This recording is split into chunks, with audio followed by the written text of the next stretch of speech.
Hi, Carol. Hello, Rob. Oh, I like this colorful sweater. Thank you. Beautiful. All right. What do we get? What do we do? Help. We're in need, Carol. Well, what I have, I think everybody has. Almost everybody on my list is a person seems to have everything. I know it. But one of the things that we have in our house, I think almost everybody does, and I'm sure you do, is what we have are goofy gifts. I mean, not everything is real serious. This comes into the category of the gift for a person has everyone, a goofy gift, and it's also totally essential. Let me have you demonstrate it. Let me guess, it's a bacon dryer. What is it? Oh, Rob, you always cheat by looking at the script ahead of time. No, I don't. Put your hands in, grab it, your fingers like this. Yeah. And both those little loops. Now, around the back. Oh, okay. Now, even though you've got a sweater on, can't you feel that? Isn't that a good back scratcher? Obviously, you know where I'd he's in heaven. Can you use this thing in the shower? That's what it originally was for, yes. But I discovered this, and I had a father who spent half his life against the door jam. I was wishing I had one of those. Really? Anyway. All right, now here's how you do it. Okay. Pay attention. Yes, ma'am. Because I may not make one for you. Ball of rug yarn, size 8 knitting needles, and for about 2.5 yards from one end of the yarn, you start. You cast on 15 stitches, and you just knit back and forth, back and forth, back and forth in the garter stitch till you get 2.5 yards from the other end of the yarn. And then you stop. And that's what you use to simply crochet. The handles. The handles, yes. It's just you crochet, you chain, and you connect it, and chain, and connect it. All right, and so then you go back.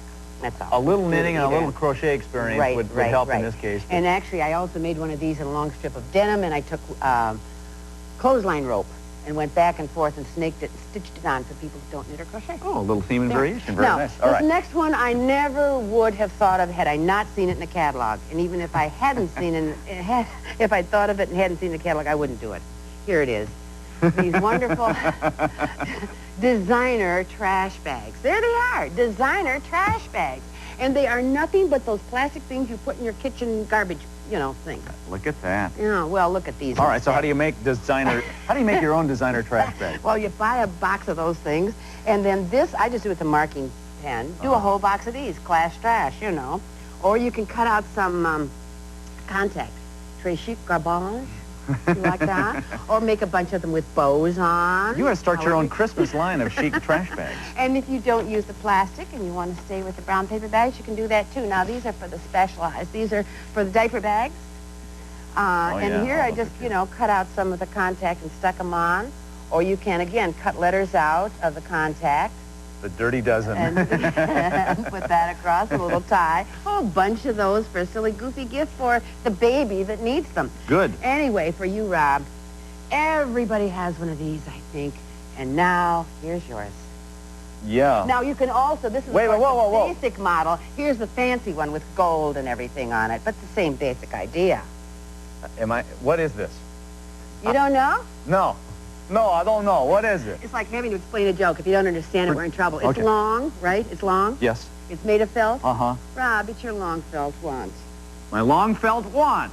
Don't you have one? Everybody has Carol, one. gosh, it's just to hug you on national television. He doesn't get it, does he? Obviously. Is that something they do in Michigan a lot? Everybody has a long felt wand. Don't you want a Mercedes or a yacht or something? Isn't this your long felt wand? No, I just told you, just to hug you on national television. You got it. Will that give me a bigger Christmas gift? Carol, thanks very, very, very much. Sure. Now, everyone probably has some decorative pottery or maybe some ceramic ware. But you know that there are hidden dangers. It can make you very sick, and it can even be fatal.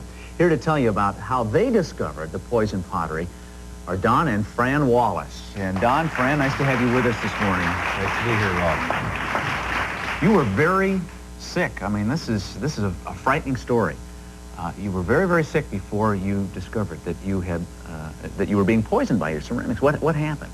Well, over a 3-year period, Fran and I both were near death. Fran particularly was near death twice and misdiagnosed. I was misdiagnosed as well. And we, in actual fact, had gotten severe lead poisoning from lead leaching from the Italian coffee cups that we purchased when we were stationed in Italy. And you even had surgery. Is that right? You had surgery? Yes, I had. What happened when you had surgery on both wrists for what they diagnosed as carpal tunnel syndrome, which is compression of the median nerve. Now, how did you find out that you had lead poisoning? The initial symptoms were, this was earlier on, right? Flu-like symptoms, body aches, hurts, intestinal cramping, vomiting.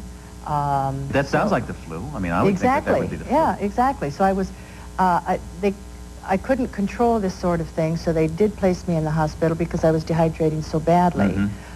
They found out then, of course, it wasn't the flu. They tested and tested and tested for days and days and days and days and days to find out what is wrong with this woman. They finally came up with a misdiagnosis of acute intermittent porphyria. 2 years later, I'm not sure what that is, but well, it's a genetically inherited enzyme deficiency in the blood with no cure. Wow. No cure. Wow. And there are no medications they can give you to help with the pain either. The second horrible hospitalization, I was in real bad shape. I couldn't walk. I was doubled up in pain. I had terrible peripheral neuropathy. That's excruciating pain in the legs and the feet. I was terribly anemic. I was vomiting again. And while I was in the hospital, on the last lap now, on IVs, there's nothing they could do for me. Don, who was very sick himself, went over to the UW, University of Washington Medical Library every day and would pore across all the medical books he could get his hands on, trying to put together some sort of connection with my anemia and the porphyrias. And you insisted that they test Fran Yes. for lead poisoning. Yes, because the doctors were puzzled about anemia, and anemia is seldom associated with the acute hepatic porphyrias that they said Fran had. But 80% of patients with chronic lead poisoning are anemic. And further, some of the symptoms of lead poisoning are similar to those of the porphyrias. We insisted on testing, and it turned out that Fran indeed had a high blood lead level. I did too. We were both poisoned. Let's take a look at the culprit. And it's this, a cup just like this. This was one of the cups you got in Italy? This is one of our cups out of our set of dishes that poisoned us almost to death.